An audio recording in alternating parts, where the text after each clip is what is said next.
عليكم ورحمة الله وبركاته. ازيكم عاملين ايه اغلى متابعين؟ ان شاء الله تكونوا في احسن صحة واحسن حال.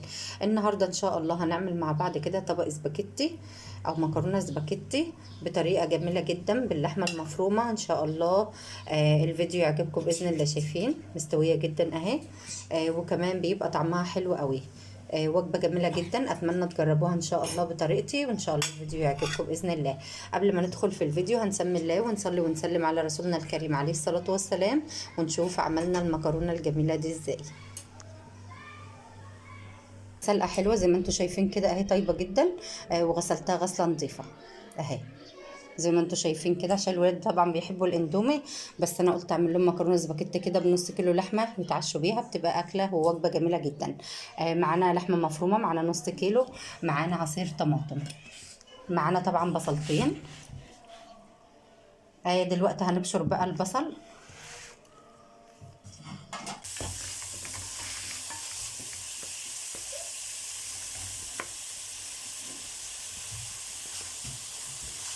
شايفين هي اللحمه ما بقتش زي الاول، يعني دلوقتي بنشتري اللحمه بتبقى الربع لحمه والثلاث ارباع دهون. شايفين الدهن اكتر منها. الحاجه غليت وكمان ما بقتش حلوه زي الاول، يعني بقينا نجيب الحاجه لا هي فيها منفعه ولا هي كويسه زي الاول، وكمان الحاجه غاليه جدا. يعني ده ربع كيلو، نص كيلو بقى ب65 جنيه. كنت الاول بجيبه، كنت بجيبه ب45 جنيه اعمل بيه اي حاجه، ودلوقتي بقى ب65. ربنا يرحمنا ان شاء الله. هسيبها كده تاخد التشويحه المظبوطه بتاعتها، واضيف شويه بهارات لحمه.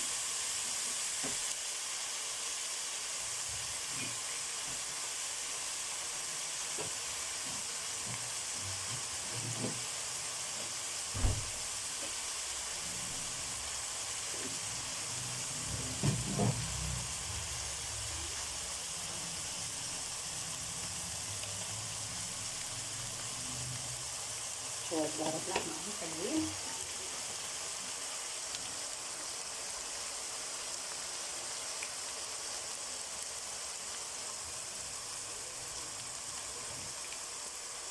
بس كده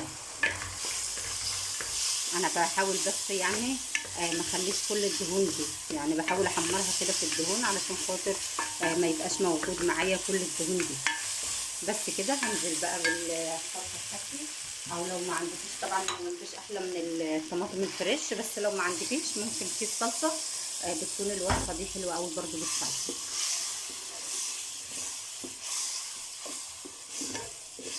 بس كده انا هسيبها بقى تتسبك، وبعد كده نحط بقى المكرونه ونشوف شكلها هيبقى عامل ازاي. استنوني.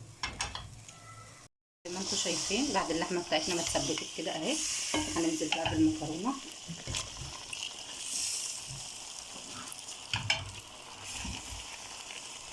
بسم الله. هنديها بقى تقليبه حلوه كده.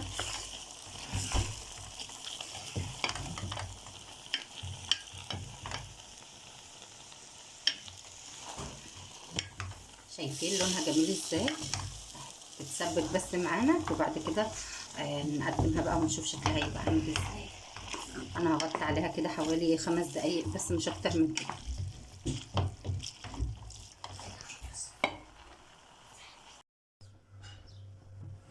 بعد ما سبتها بقى على النار واستوت خالص اهي زي ما انتم شايفين. بسم الله ما شاء الله. شايفين جميله ازاي اهي بتكون.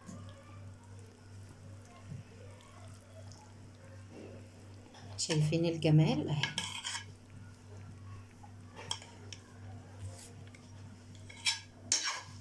مكرونه سباكيتي جميله جدا، بتكون معانا بالشكل ده. اتمنى تجربوها بالطريقه دي، بيبقى طعمها حلو قوي، وكمان الاطفال بيفرحوا بها جدا. بسم الله ما شاء الله اهي. بس مش هتحتاج اكتر من كده كشكل يعني، بس اهو. بس كده كان طبقنا النهارده المكرونه الاسباجيتي باللحمه المفرومه. اتمنى تجربوا الطبق ده ان شاء الله ويعجبكم. ولو عجبكم الفيديو طبعا ما تنسونيش من الاشتراك في القناه وتفعيل الرنه علشان يوصلكم مني كل جديد، واسيبكم في امان الله.